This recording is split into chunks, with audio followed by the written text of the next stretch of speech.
Welcome to the world of science fiction. Don't forget to like and subscribe so you don't miss new stories. Enjoy the listening. Captured and desperate, the shadows of the auction house swallowed everything. A dimly lit, cavernous warehouse nestled in the heart of a forgotten sector of the galaxy. The stench of sweat and fear permeated the air, thick and suffocating. Echoes of desperate cries filled the space, blending into a cacophony of alien voices pleading for mercy. It was a place where dignity was stripped away and lives were traded like commodities. The room buzzed with a mix of spectators, merchants, criminals, and slavers, all with eyes gleaming with the hunger for profit. Alien guards, hulking and armed, stood at attention, ensuring that no one disturbed the dark transactions. Marcus, a high-ranking human diplomat, made his way through the crowd. He moved with purpose, though his expression betrayed nothing of his inner turmoil. He had infiltrated this black market auction under the guise of a wealthy buyer, blending in with the varied species that filled the room. His mission was to gather intelligence, to document the scale of the slave trade that plagued this sector. But as he walked past cages and platforms, each filled with trembling beings from across the galaxy, a heavy weight settled on his chest. He'd seen war zones, genocide, and cruelty in his years of service, but the callousness of this place felt different, colder, more calculated. He reminded himself of his orders: observe, report, and avoid direct intervention. He was here to see and be unseen, to blend into the depravity of this hidden corner of the universe. Yet, each cry for help tugged at his resolve. As he scanned the auction floor, his gaze landed on a platform at the center of the room. There, an alien woman was being paraded like a prize. She was unlike anyone he'd ever seen. Her skin was delicate, almost translucent, shimmering faintly in the dim light as if touched by moonlight. Her eyes were a striking violet, deep and haunting, seeming to pierce through the darkness around her. She stood with her wrists bound, her body trembling, but it wasn't her beauty that caught his attention. It was the raw, naked emotion in her gaze, a mix of fear, hopelessness, and something else he couldn't quite name. Perhaps it was the last flicker of hope, desperately clinging to life. Suddenly, as if sensing his presence, the woman broke free from the routine the slavers forced upon her. With a sudden burst of energy, she lunged off the platform, stumbling towards Marcus. The guards tensed, but she was faster. She fell to her knees before him, her voice breaking as she spoke. "Please take me," she pleaded, her words a raspy whisper, choked by desperation. "I'll do anything. I'll be yours in every way you desire. Just get me out of here." The room fell into a tense silence. Every eye turned to the scene unfolding, a mix of curiosity and amusement spreading through the crowd. To them, this was a spectacle. A slave begging for a new master, a display of broken spirit they'd seen countless times before. But Marcus felt a surge of disgust rise in his throat. Not at her, never at her. His anger was directed at the situation, at this twisted system that had reduced a living being to nothing more than a bargaining chip. He understood what she was offering, and it wasn't her fault. This place had stripped her of everything, leaving her to believe her only worth was in her body. He stared down at her, his face a mask of stern calm. He could feel the weight of every gaze in the room, expecting him to respond like any other buyer. Instead, he took a step forward, his expression hardening. "I'll take her," he said, his voice cold and authoritative, cutting through the murmur of the crowd. The auctioneer blinked in surprise but nodded, sensing the finality in Marcus's tone. The other bidders stepped back, recognizing the aura of power around the human diplomat. In moments, the sale was complete and the woman's shackles were removed. Marcus stood tall, but inside, a storm of emotions raged. Against his better judgment, he'd intervened. He'd broken protocol. But as he watched her trembling form, he knew he couldn't just walk away. He placed a firm but gentle hand on her shoulder, guiding her away from the platform. The crowd parted, watching with a mix of disappointment and curiosity as he led her out. For them, the show was over, and they turned back to the next item on the block, already forgetting the scene they'd just witnessed. But for Marcus, it wasn't over. It was just beginning. Unexpected response. The heavy iron shackles clattered to the ground, and the alien woman flinched as if she still felt their weight. Marcus placed a gentle hand on her arm, guiding her out of the dark auction house. They stepped into the cold, sterile air of the space station's exterior corridors. The chill was a sharp contrast to the oppressive heat inside, and she shivered, though Marcus could tell it wasn't just from the temperature.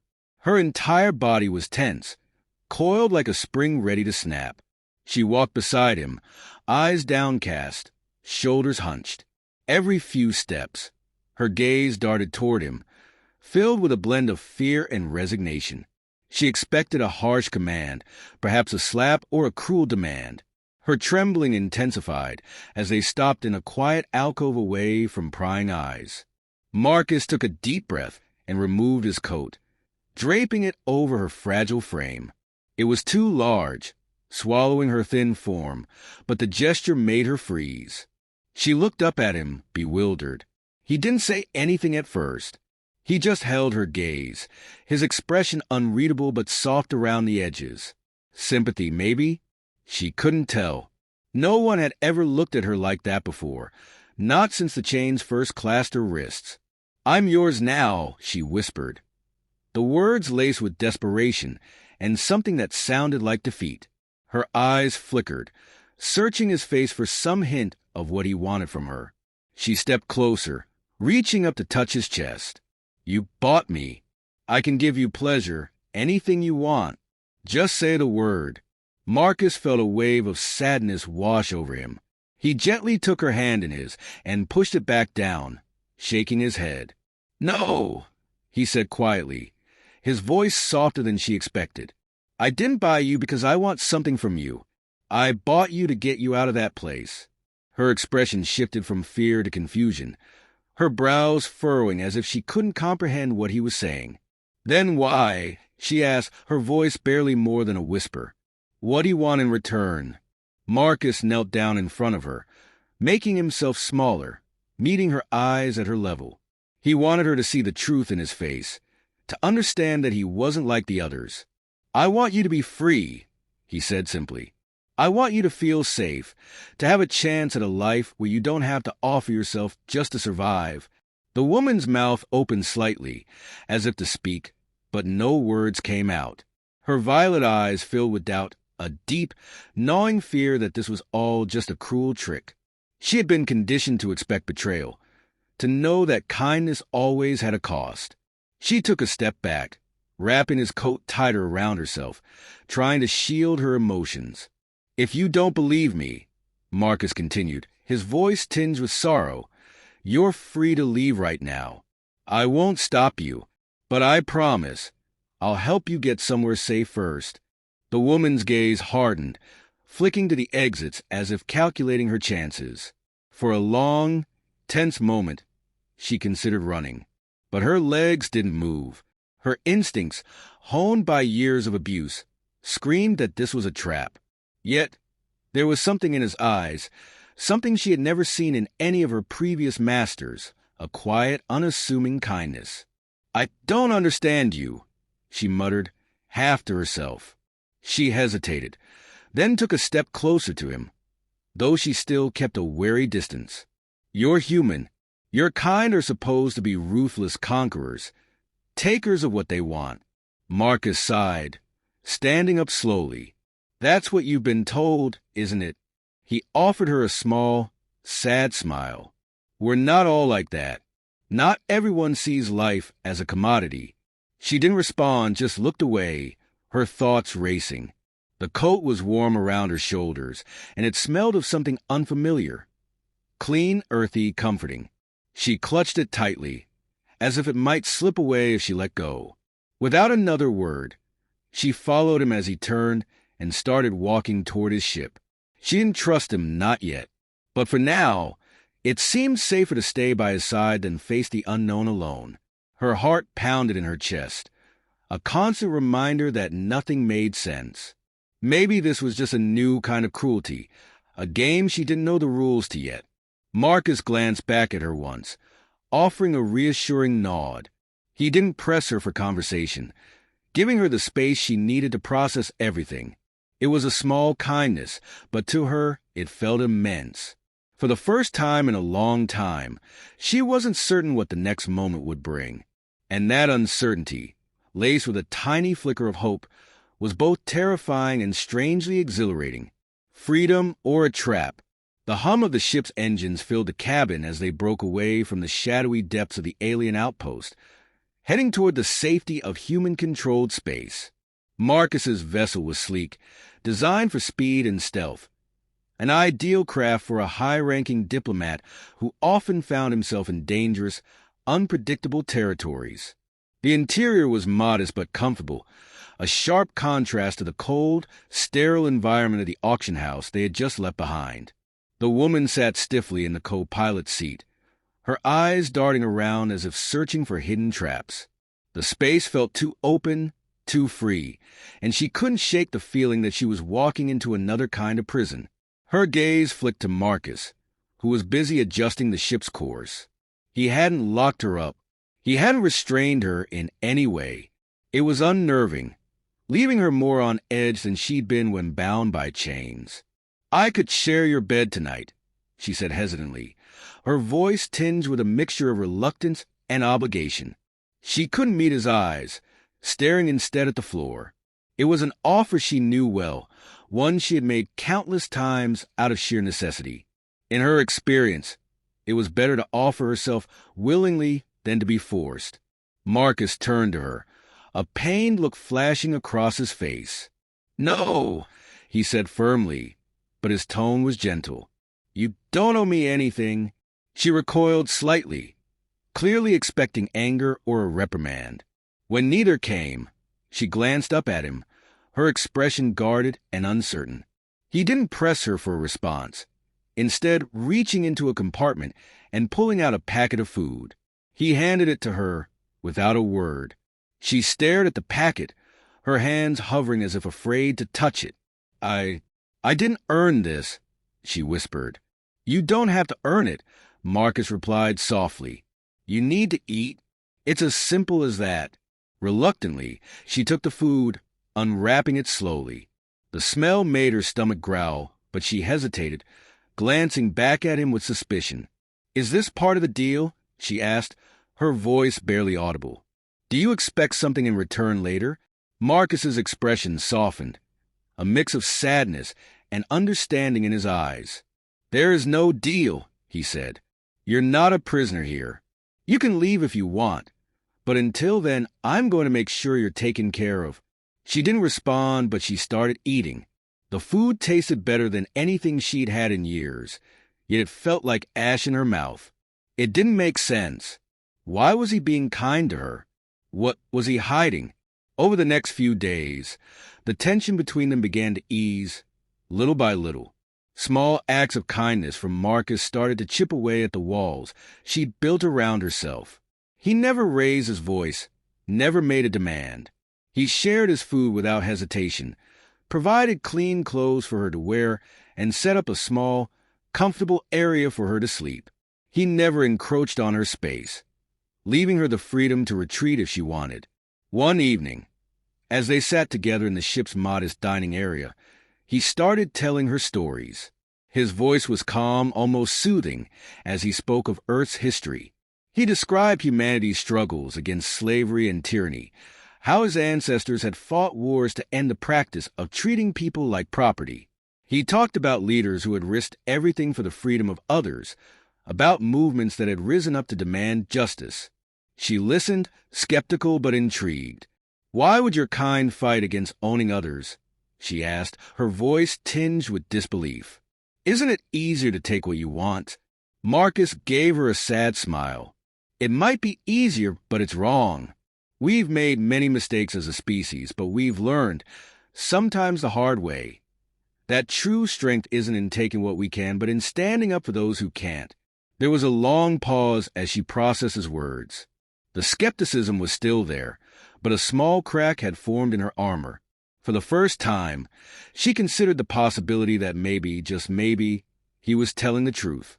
In a quiet moment, as the ship drifted through the vastness of space, she began to share pieces of her own story. Her voice trembled as she spoke of her past, of being taken from her home as a child, sold from one owner to another across different systems. The worst memories came out in fragments, her voice breaking as she recounted the pain and humiliation she'd endured. She wasn't looking for pity. She just needed someone to listen. Marcus didn't interrupt. He didn't try to offer empty reassurances or tell her it would be okay. He just listened, his expression darkening with a mixture of sorrow and quiet rage. When she finished, there were tears in her eyes, and she quickly turned away, ashamed of her vulnerability. "I'm sorry," he said quietly. It was a simple phrase, but it carried the weight of genuine empathy. He reached out but hesitated, letting his hand fall back to his side. She turned back to him, studying his face, searching for any hint of deceit. "Why do you care?" she asked, her voice barely more than a whisper. "Why does it matter to you what happens to me?" "Because I've seen what happens when no one cares," Marcus replied softly. "And I won't be a part of that."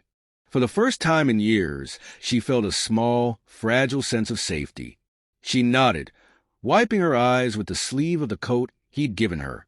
That night, she slept without fear, the constant gnawing tension in her body easing just a little. She still didn't fully trust him, but she was beginning to believe that maybe, just maybe, he wasn't like the others. Maybe he was the first person in a long time who truly wanted to help. A new future. The ship docks at a bustling human-controlled station, its corridors filled with the chatter of diverse species and the hum of busy machinery. Marcus guides the woman through the crowds, her steps hesitant as she takes in the sights. The station feels different, alive, vibrant, a stark contrast to the dark auction house she was rescued from. They approach a brightly lit facility, a rehabilitation center designed specifically for freed slaves. It's a welcoming place, filled with soft voices and gentle touches, a space where the wounded are given time to heal. They stop just outside the entrance. The woman looks up at the sign, her face a mix of hope and fear. She's on the brink of something she never thought possible, a life of her own. But before she steps inside, she turns back to Marcus, her eyes shimmering with unshed tears. "Why?" she whispers. "Why didn't you take anything from me? You could have. Everyone else did." Marcus's face softens. He steps closer, but keeps a respectful distance. "Because humans don't see life as something to be traded," he says gently. "You're not a commodity. You're a person, and you're worth more than what you can offer someone. You deserve your own freedom." The words hang in the air, sinking deep into her heart. It's the first time she's been told she is worth beyond her body, beyond what she can give. Her lips part, but no words come. Instead, tears spill over, and she quickly wipes them away, trying to compose herself. He nods, giving her a small, reassuring smile. "This is where we part ways," he says, gesturing toward the open door of the center. "You'll be safe here. They'll help you find your path." She takes a deep breath, stepping into the threshold. But before the door closes, she turns one last time, locking eyes with Marcus. There's a silent thank you in her gaze, a moment of shared understanding. He raises his hand in a small wave, a farewell and a promise all at once. As the door slides shut behind her, she lets out a sob, not of sorrow, but of pure, overwhelming relief. She's free, truly free, not because she sold herself, but because a human decided her life had value. Marcus walks back to his ship, the station's lights casting long shadows on the floor. He's deep in thought, knowing he can't save everyone. But today, he made a difference. And that's enough for him. He looks out into the stars, feeling the weight of the galaxy's darkness, but also a flicker of hope. He takes a deep breath and silently vows to continue fighting, one life at a time.